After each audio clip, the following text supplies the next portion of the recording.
السلام علیکم، بسم اللہ الرحمن الرحیم۔ دو نوجوان حضرت عمر رضی اللہ تعالیٰ عنہ کی محفل میں داخل ہوتے ہی محفل میں بیٹھے ایک شخص کے سامنے جا کر کھڑے ہو جاتے ہیں اور اس کی طرف انگلی کر کے کہتے ہیں، یا عمر، یہ ہے وہ شخص۔ حضرت عمر رضی اللہ تعالیٰ عنہ ان سے پوچھتے ہیں، کیا کیا ہے اس شخص نے؟ یا امیر المؤمنین، اس نے ہمارے باپ کو قتل کیا ہے۔ حضرت عمر رضی اللہ تعالیٰ عنہ پوچھتے ہیں، کیا کہہ رہے ہو؟ اس نے تمہارے باپ کو قتل کیا ہے۔ حضرت عمر رضی اللہ تعالیٰ عنہ اس شخص سے مخاطب ہو کر پوچھتے ہیں، کیا تو نے اس کے باپ کو قتل کیا ہے؟ وہ شخص کہتا ہے، ہاں امیر المؤمنین، مجھ سے قتل ہو گیا ہے ان کا باپ۔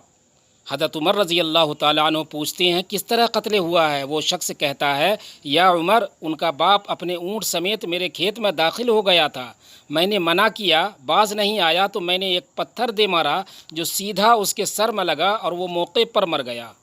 حضرت عمر رضی اللہ تعالیٰ عنہ فرماتے ہیں، پھر تو قصاص دینا پڑے گا، موت ہے اس کی سزا، نہ فیصلے لکھنے کی ضرورت، اور فیصلہ بھی ایسا اٹل کہ جس پر کسی بحث و مباحثے کی بھی گنجائش نہیں۔ نہ ہی اس شخص سے اس کے کنبے کے بارے میں کوئی سوال کیا گیا ہے، نہ ہی یہ پوچھا گیا ہے کہ تعلق کس قدر شریف خاندان سے ہے، نہ ہی یہ پوچھنے کی ضرورت محسوس کی گئی ہے کہ تعلق کسی معزز قبیلے سے تو نہیں، معاشرے میں کیا رتبہ یا مقام ہے۔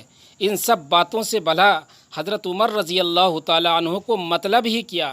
کیونکہ معاملہ اللہ کے دین کا ہو تو عمر رضی اللہ تعالیٰ عنہ پر کوئی اثر انداز نہیں ہو سکتا، اور نہ ہی کوئی اللہ کی شریعت کی تنفیذ کے معاملے حضرت عمر رضی اللہ تعالیٰ عنہ کو روک سکتا ہے، حتیٰ کہ سامنے حضرت عمر رضی اللہ تعالیٰ عنہ کا اپنا بیٹا ہی کیوں نہ ہو، کیوں نہ قاتل کی حیثیت سے آ کھڑا ہو، قصاص تو اس سے بھی لیا جائے گا۔ وہ شخص کہتا ہے، اے امیر المؤمنین، اس کے نام پر جس کے حکم سے یہ زمین و آسمان قائم کھڑے ہیں، مجھے صحرا میں واپس اپنی بیوی بچوں کے پاس جانے دیجیے تاکہ میں ان کو بتا آؤں کہ میں قتل کر دیا جاؤں گا، ان کا اللہ اور میرے سوا کوئی آسرا نہیں ہے، میں اس کے بعد واپس آ جاؤں گا۔ حضرت عمر رضی اللہ تعالیٰ عنہ فرماتے ہیں، کون تیرے ضمانت دے گا کہ تو صحرا میں جا کر واپس بھی آ جائے گا؟ مجمع پر ایک خاموشی چھا جاتی ہے۔ کوئی بھی تو ایسا نہیں ہے جو اس کا نام تک بھی جانتا ہو، اس کے قبیلے، خیمے یا گھر وغیرہ کے بارے میں جاننے کا معاملہ تو بات کی بات ہے، کون ضمانت دے اس کی؟ کیا یہ 10 درہم کے ادھار یا زمین کے ٹکڑے یا کسی اونٹ کے سودے کی ضمانت کا معاملہ ہے؟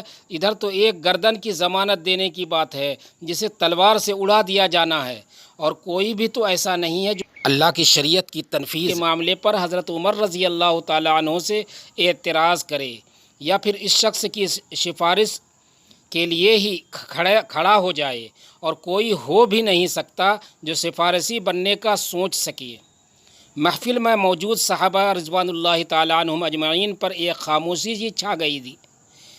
اس صورتحال سے خود حضرت عمر رضی اللہ تعالیٰ عنہ بھی متاثر ہیں، کیونکہ اس شخص کی حالت نے سب کو ہی حیرت میں ڈال رکھا ہے۔ کیا اس شخص کو واقعی قصاص کے طور پر قتل کر دیا جائے اور اس کے بچے بھوکوں مرنے کے لیے چھوڑ دیے جائیں، یا پھر اس کو بغیر ضمانتی کے واپس جانے دیا جائے؟ واپس نہ آیا تو مقتول کا خون رائگا جائے گا۔ خود حضرت عمر رضی اللہ تعالیٰ عنہ بھی سر جھکائے افسردہ بیٹھے ہیں۔ اس صورتحال پر سر اٹھا کر التجا بھری نظروں سے نوجوانوں کی طرف دیکھتے ہیں۔ معاف کر دو اس شخص کو۔ نوجوان اپنا آخری فیصلہ بغیر کسی جھجک کے سنا دیتے ہیں، نہیں امیر المؤمنین، جو میرے باپ کو قتل کرے اس کو چھوڑ دیں، یہ تو ہو ہی نہیں سکتا۔ حضرت عمر رضی اللہ تعالیٰ عنہ ایک بار پھر مجمع کی طرف دیکھ کر بلند آواز سے پوچھتے ہیں، اے لوگوں، ہے کوئی تم میں سے جو اس کی ضمانت دے؟ ابو ذر غفاری رضی اللہ تعالیٰ عنہ اپنے زہد و صدق سے بھرپور بڑھاپے کے ساتھ کھڑے ہو کر کہتے ہیں، میں ضمانت دیتا ہوں اس شخص کی۔ حضرت عمر رضی اللہ تعالیٰ عنہ کہتے ہیں، ابو ذر، اس نے قتل کیا ہے۔ ابو ذر رضی اللہ تعالیٰ عنہ اپنا اٹل فیصلہ سناتے ہیں، چاہے قتل ہی کیوں نہ کیا ہو۔ حضرت عمر رضی اللہ تعالیٰ عنہ سوال کرتے ہیں، جانتے ہو اسے؟ حضرت ابو ذر رضی اللہ تعالیٰ عنہ فرماتے ہیں، نہیں جانتا۔ حضرت عمر رضی اللہ تعالیٰ عنہ نے تو پھر کس طرح ضمانت دے رہے ہو؟ ابو ذر رضی اللہ تعالیٰ عنہ، میں نے اس کے چہرے پر مومنوں کی صفات دیکھی ہے اور مجھے ایسا لگتا ہے یہ جھوٹ نہیں بول رہا، انشاءاللہ یہ لوٹ کر واپس آ جائے گا۔ حضرت عمر رضی اللہ تعالیٰ عنہ، ابو ذر دیکھ لو، اگر یہ 3 دن میں لوٹ کر نہ آیا تو مجھے تیری جدائی کا صدمہ دیکھنا پڑے گا۔ حضرت ابو ذر رضی اللہ تعالیٰ عنہ اپنے فیصلے پر ڈٹے ہوئے جواب دیتے ہیں۔ امیر المومنین پھر اللہ مالک ہے۔ حضرت عمر رضی اللہ تعالیٰ عنہ سے 3 دن کی مہلت پا کر وہ شخص رخصت ہو جاتا ہے۔ کچھ ضروری تیاریوں کے لیے بیوی بچوں کو الوداع کہنے، اپنے بعد ان کے لیے کوئی راہ دیکھنے اور پھر اس کے بعد قصاص کی ادائیگی کے لیے قتل کیے جانے کی غرض سے لوٹ کر واپس آنے کے لیے، اور پھر 3 راتوں کے بعد حضرت عمر رضی اللہ تعالیٰ عنہ بھلا کیسے اس امر کو بھلا پاتے؟ انہوں نے تو ایک ایک لمحہ گن کر کاٹا تھا۔ عصر کے وقت شہر میں الصلاۃ جامعہ کی منادی پھر جاتی ہے۔ نوجوان اپنے باپ کا قصاص لینے کے لیے بے چین اور لوگوں کا مجمع اللہ کی تنفیذ دیکھنے کے لیے جمع ہو چکا ہے۔ ابو ذر رضی اللہ تعالیٰ عنہ بھی تشریف لاتے ہیں اور آ کر حضرت عمر رضی اللہ تعالیٰ عنہ کے سامنے بیٹھ جاتے ہیں۔ حضرت عمر رضی اللہ تعالیٰ عنہ سوال کرتے ہیں، کدھر ہے وہ آدمی؟ ابو ذر رضی اللہ تعالیٰ عنہ مختصر جواب دیتے ہیں، مجھے کوئی پتہ نہیں ہے یا امیر المومنین۔ ابو ذر رضی اللہ تعالیٰ عنہ آسمان کی طرف دیکھتے ہیں، جدھر سورج ڈوبنے کی جلدی میں معمول سے زیادہ تیزی کے ساتھ جاتا دکھائی دے رہا ہے۔ محفل میں ہوں کا عالم ہے، اللہ کے سوا کوئی نہیں جانتا کہ آج کیا ہونے جا رہا ہے۔ یہ سچ ہے کہ ابو ذر رضی اللہ تعالیٰ عنہ عمر رضی اللہ تعالیٰ عنہ کے دل میں بستے ہیں۔ عمر رضی اللہ تعالیٰ عنہ سے ان کے جسم کا ٹکڑا مانگے تو عمر رضی اللہ تعالیٰ عنہ دیر نہ کریں، کاٹ کر ابو ذر رضی اللہ تعالیٰ عنہ کے حوالے کر دیں۔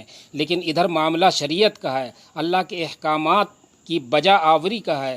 کوئی کھیل تماشا نہیں ہونے جا رہا، نہ ہی کسی کی حیثیت یا صلاحیت کی پیمائش ہو رہی ہے۔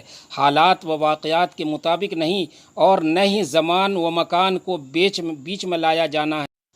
قاتل نہیں آتا تو ضامن کی گردن جاتی نظر آ رہی ہے۔ مغرب سے چند لمحات پہلے وہ شخص آ جاتا ہے۔ بے ساختہ حضرت عمر رضی اللہ تعالیٰ عنہ کے منہ سے اللہ اکبر کی صدا نکلتی ہے، ساتھ ہی مجمع بھی اللہ اکبر کا ایک بھرپور نعرہ لگاتا ہے۔ پھر حضرت عمر رضی اللہ تعالیٰ عنہ اس شخص سے مخاطب ہو کر کہتے ہیں، اے شخص، اگر تو لوٹ کر نہ بھی آتا تو ہم نے تیرا کیا کر لینا تھا؟ نہ ہی تو کوئی تیرا گھر جانتا تھا اور نہ ہی کوئی تیرا پتہ جانتا تھا۔ وہ بولا، میں امیر المومنین، اللہ کی قسم، بات آپ کی نہیں ہے، بات اس ذات کی ہے جو سب ظاہر و پوشیدہ کے بارے میں جانتا ہے۔ دیکھ لیجئے، میں آ گیا ہوں، اپنے بچوں کو پرندوں کے چوزوں کی طرح صحرا میں تنہا چھوڑ کر، جدھر نہ درخت کا سایہ ہے اور نہ ہی پانی کا نام و نشان۔ میں قتل کر دیے جانے کے لیے حاضر ہوں۔ مجھے بس ڈر تھا کہ کہیں کوئی یہ نہ کہہ دے کہ اب لوگوں میں سے وعدوں کا ایفا ہی اٹھ گیا ہے۔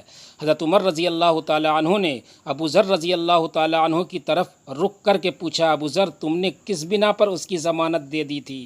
ابو ذر رضی اللہ تعالیٰ عنہ نے کہا، اے عمر، مجھے اس بات کا ڈر تھا کہ کہیں کوئی یہ نہ کہہ دے کہ اب لوگوں سے خیر ہی اٹھا لی گئی ہے۔ حضرت عمر رضی اللہ تعالیٰ عنہ نے ایک لمحے کے لیے توقف کیا اور پھر ان 2 نوجوانوں سے پوچھا کہ کیا کہتے ہو؟ اب نوجوانوں نے، جن کا باپ مرا تھا، روتے ہوئے کہا، اے امیر المومنین، ہم اس کی صداقت کی وجہ سے اسے معاف کرتے ہیں۔ ہمیں اس بات کا ڈر ہے کہ کہیں کوئی یہ نہ کہہ دے کہ اب لوگوں میں سے عفو اور درگزر ہی اٹھا لیا گیا ہے۔